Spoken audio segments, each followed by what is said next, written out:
Kristo ibyo ubona bitagenda ku buzima bwawe Imana nibigenze mu izina rya Yesu Kristo. Hani Imana ikora ibikomeye. Nagira nkubwire ngo ni Imana ibasha kwica ibasha kurimbura. Nagira nkubwire ngo ijambo ry'Imana ryo rirambwira ngo ninjye waremye umucuzi ukarema n'umurimbuzi. Imana yaremye umwijima irema n'umucyo. Haleluya. Imana yaravuze ngo isi nibeho ibaho. Imana irategeka, hari ibintu itegeka ku buzima bwawe bigahunga.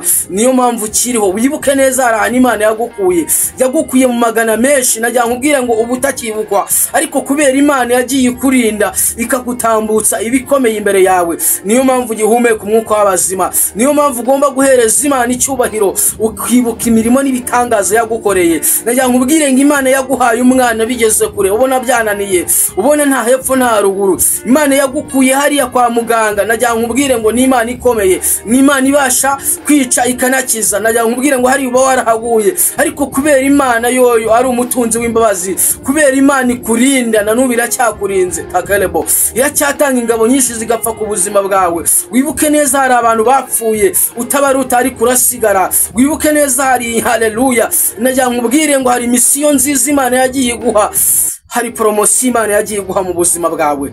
Niyo mpamvu ugomba guhereza Imana icyubahiro. Nagira nkubwire ngo nibisigaye Imana izabikora ku buzima bwawe. Uri Imana ikora ibikomeye, uri Imana yica imbaraga z'imyuka mibi, uri Imana takelebo itanga umugisha, uri Imana itanga amahoro, uri Imana yica imbaraga zose z'imyuka mibi zibunza. Nushimwe bana natwe ubane n'ubuzima bw'abakwizeye mu izina rya Yesu Kristo. Urakoze, amena. Mwene data udukurikiranye ahantu uri hose, kubatanze amazina nitwa Niyomukiza David. Ndabifuriza umwaka mushya muhire ahantu muri hose. Ineza y'Imana n'imirimo n'ibitangaza be ku buzima bwanyu. Nagira ngo turebane ijambo rimwe ryanditse muri Yesaya rivuga ngo byuka ubyukane kurabagirana kuko umucyo wawuje. Haleluya. Nukuvuga ngo iyo tuvuze kubyuka ukabyukana kurabagirana, nukubyuka ukabyukana ineza y'Imana ku buzima bwawe, nukubyuka ibyari bikuboshye byavuye ku buzima bwawe, nukubyuka imbaraga z'imyuka mibi zagutsikamiye zamaze gutsikamirwa n'imbaraga z'Imana. Nagira ngo nkubwire ngo hari ibintu byinshi bidutsikamira turi mu iyi si. Imbaraga z'imyuka mibi zigiraho zikadutsikamira, imbaraga z'abadayimoni zikadutsikamira, imbaraga z'abarozi zikadutsikamira, ariko mwuzana ijambo rivuga ngo byukubyukane kurabagirana. Umucyo w'Imana ku buzima bwawe nukurasire. Haleluya. Amahanga yose azatwikirwa, nubwo azatwikirwa n'umwijima, ariko mwuzana ijambo rivuga ngo byuzabyukana kurabagirana. Haleluya. Nukuvuga ngo ubwo, haleluya, ineza y'Imana izaza ku buzima bwawe. Byukana kurabagirana mwene data. Haracyariho gutabarwa ku buzima bwawe. Nubwo ubona byanze, ariko nkuzana ijambo rivuga ngo Yesu aracyakora. Yesu aracyakora imirimo n'ibitangaza. Yesu uko yari ari kera n'uyu munsi niko akiri. Nagira nkubwire ngo Yesu yageze kumva ya Lazaro ubwo hari yamaze iminsi ine yapfuye, ariko Yesu hageze akora imirimo n'ibitangaza. Yesu arangije asibiye kane. Nukuvuga ngo batumijeho Yesu bumva ko bitari bushoboke. Nukuvuga ngo ariko Yesu hageze aravuga ngo abantu bamukize iki gitare nibagikureho. Yesu arangije bagikuraho. Arangije arahamagara ngo Lazaro. Yesu, haleluya, Yesu arangije akora imirimo n'ibitangaza. Lazaro arazuka. Nagira nkubwire ngo hari ibyawe bubitseho ibitare, hari ibyawe basinzirije bitagishoboka, ariko nkuzana ijambo ry'ubuhanuzi rivuga ngo ibyo basinzirije nibizuka mu izina rya Yesu Kristo. Ubwo inyatsi zateye ku buzima bwawe, ariko nkuzana ijambo rivuga ngo Yesu niwe nsinze ku buzima bwawe. Yesu yagukizeho ikimenyetso. Nukuvuga ngo hari abantu Imana yashyizeho ikimenyetso cyayo. Nukuvuga ngo ubwo umwijima wateraga muri Egiputa, nagira ngo nkubwire ngo Imana ijya kwigaragariza mu Bisiraheli. Nukuvuga ngo ijya gukura ubwoko bwo mu Bisiraheli. Igihe cyarageze Imana itanga ikimenyetso cya nyuma.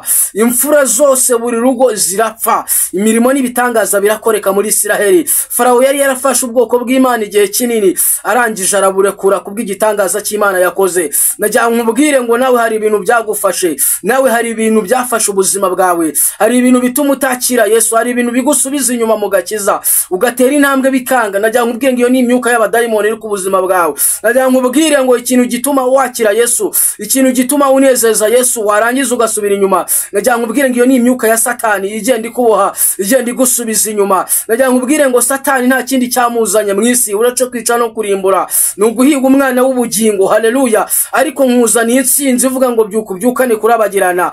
Ahari rero igihe cyawe warasenze biranga, takele silemora, warasenze biranga, haleluya. Najya nkubwire ngo wiyirije ubusa biranga, urongera urasenga biranga, haleluya. Ariko najya nkubwire ngo hafi yawe hari imbaraga mbi zikugenza z'abadayimoni, ariko najya nkubwire ngo nkuzanira ijambo ry'ubuhanuzi. Ongera takele, ongera wiyirize ubusa nkuko byari bimeze, ongera usenge nkuko wasengaga, hanyuma Imana ikora imirimo n'ibitangaza ku buzima bwawe, haleluya. Najya nkubwire ngo iki gihe Abisiraheli Satani Farawo yari yarabafashe, yabonaga ko yabageza be. Nagira ngo nkubwire ngo Farawo uyungu yabakoreshaga imirimo y'uburetwa, haleluya. Nkuko Satani yirirwa gukoresha imirimo y'uburetwa, nkuko Satani yirirwa gusubiza mu byaha bitandukanye, iyo ni imirimo y'uburetwa Satani aba ari kugusubizamo kugira ngo utazabona mu maso y'Imana. Ariko najya nkubwire ngo nkuzanira ijambo ry'ubutsinzi rivuga ngo Farawo yafashe ubuzima bwawe, nave ku buzima bwawe mwaka kanya. Ndasenze ndatura ijambo ry'ubuhanuzi rivuga ngo akira imbaraga wongere usenge. Najya nkubwire ngo Farawo yari yarafashe ubu bwoko igihe kinini, imyaka myinshi, ariko igihe kigeze Imana ikora imirimo n'ibitangaza. Najya nkubwire ngo ubwo Imana yatumaga Mose irangije iramubwira ngo ndaguhamagaye, najya nkubwire ngo yaramuhamagaye irangije imugejejeyo. Nubwo Mose yavuze ngo aracyari umwana, ariko Mose Imana igumya kumukoresha imirimo n'ibitangaza, iragumya iramubwira ngo nzabana nawe, ariko Mose agumya kwanga. Najya nkubwire ngo hari ibimenyetso n'ibitangaza Imana yigaragarizaga Mose, haleluya. Najya nkubwire ngo natuye imirimo n'ibitangaza kugira ngo Imana ikwiyereke, Imana ikwiyereke mwene data. Imana yiyeretse Mose mu gihuru, haleluya. Igihuru Mose abona kiri kwaka umuriro, kumbi ni Imana yari igezemo. Abona kiri kwaka umuriro kidashya, abona kiri kwaka umuriro kitarangira, abona kiri kwaka umuriro udakongora igihuru, ariko ijwi ry'Imana rizamukira mu icyo gihuru. Mose ubwo yari aho ngaho mu ishyamba agenda aragira cyangwa se akora ibintu bitandukanye, ni ukuvuga ngo yumvishe ijwi rimubwira ngo Mose kwedura inkweto zawe, aho uri nahera, haleluya. Mose Imana itangira kumwigaragariza mu buryo bw'ibitangaza. Nagira nkubwire ngo mwene data udukurikiranye, Imana ikwigaragariza mu buryo bw'ibitangaza, Imana ikwigaragariza mu buryo butandukanye, Imana ikwigaragariza mu burwayi ufite, Imana ikwigaragariza mu bana bawe, Imana yigaragaze, haleluya. Najya nkubwire ngo Mose Imana igomba kumwigaragariza mu bitangaza. Igihe kimwe Imana ibwira Mose, iramubwira ngo Mose fata ikiganza cyawe, arangije iramubwira ngo nagishyire mu gatuza, arangije kiza gifite ibibembe, haleluya.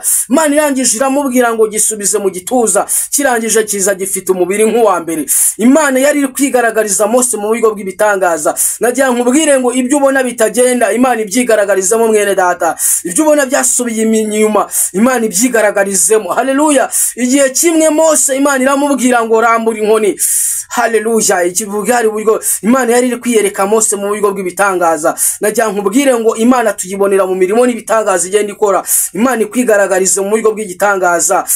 Uyu mwaka 2025 Imana ikwigaragarize, Imana ikwigaragarize mu bintu byose ubona bidashoboka. Imana irangije ibwira Mose, iramubwira ngo Mose ufite iki? Iramubwira ngo mfite inkoni, haleluya. Umva igitangaza Imana yakoze. Mose Imana irangije iramubwira ngo rambura iyo nkoni. Imana irangije inkoni ihita ihinduka inzoka. Mose arangije yimajina mu mitima ye, iravuga ngo ibi ngibi no muri Egiputa bajya babikora, ibi ngibi iravuga ngo na Farawo ajya bikora, haleluya. Ariko ikintu gitangaje Mose Imana ikimara kubwira ngo Mose narambura inkoni, inkoni yafashe ya nzoka yahindutse kuko Farawo nawe yarabikoraga, arangije arabikora. Ariko inzoka Imana kubera ko iyo nkoni yari ifite imbaraga zidasanzwe, irangije ifata bwa buyoka bwose bwa Farawo, igenda ibumira. Imana ibayigaragarije Mose mu buryo gutyo. Imana irangije mutuma, haleluya, mu gihugu ngajye gukuramo ubwoko bw'Imana, haleluya. Imana ikora imirimo n'ibitangaza muri Mose. Nagira nkubwire ngo mwene data udukurikiranye, Imana ikwigaragarize mu buryo bw'ibitangaza. Ibyo ubona byananiranye ku buzima bwawe Imana ibikureho mu izina rya Yesu Kristo. Ibyo ubona bitagenda ku buzima bwawe Imana nibigenze mu izina rya Yesu Kristo. Hani Imana ikora ibikomeye. Nagira nkubwire ngo ni Imana ibasha kwica, ibasha kurimbura. Nagira nkubwire ngo ijambo ry'Imana ryo rirambwira ngo ninjye waremye umucuzi ukare ikarema n'umurimbuzi. Imana yaremye umwijima irema n'umucyo. Haleluya. Imana yaravuze ngo isi nibeho ibaho. Imana irategeka, hari ibintu itegeka ku buzima bwawe bigahunga. Niyo mpamvu kiriho. Wibuke neza hari ahantu Imana yagukuye mu magana menshi, najya nkubwira ngo ubu utakibukwa, ariko kubera Imana yagiye ikurinda ikagutambutsa ibikomeye imbere yawe. Niyo mpamvu gihumeka umwuka w'abazima. Niyo mpamvu ugomba guhereza Imana icyubahiro, ukibuka imirimo n'ibitangaza yagukoreye. Najya nkubwire ngo Imana yaguhaye umwana bigeze kure, ubona byananiye, ubona nta hepfo nta ruguru. Imana yagukuye hariya kwa muganga, najya nkubwire ngo ni Imana ikomeye, ni Imana ibasha kwica ikanakiza. Najya nkubwire ngo hari uba warahaguye, ariko kubera Imana yoyo ari umutunzi w'imbabazi, kubera Imana ikurinda na n'ubu iracyakurinze. Takalebo iracyatanga ingabo nyinshi zigapfa ku buzima bwawe. Wibuke neza hari abantu bapfuye utabaruta ari kurasigara. Wibuke neza hari, haleluya, najya nkubwire ngo hari misiyo nziza Imana yagiye guha, hari promotion Imana yagiye guha mu buzima bwawe.